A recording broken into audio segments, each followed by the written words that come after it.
As parents, we have a responsibility to our children. Allah subhanahu wa ta'ala tells us that every single person is gonna be asked about their amana. What's an amana? An amana is a trust. So if I were to entrust you with some money, for example, then you would be responsible for that, taking care of that money, right? Allah subhanahu wa ta'ala has given us a trust. Allah in fact has given us many trusts.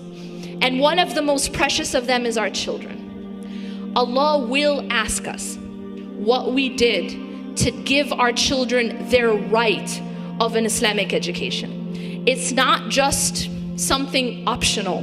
It's something that is fard. It is obligatory upon us to give that to our children. And if we don't, if we fall short, for whatever reason, for whatever illusions we are chasing, we will be asked by Allah subhanahu wa ta'ala.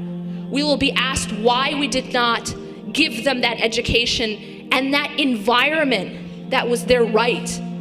It's a right upon us, right? That it is actually an obligation rather upon us, and it is their right. Many of us are under the impression that because there's some sort of so-called separation between church and state.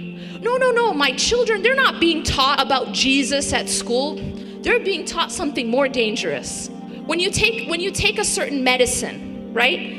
When you first take the medicine, there's like this dose that will work, right? But then over time, what happens to your body?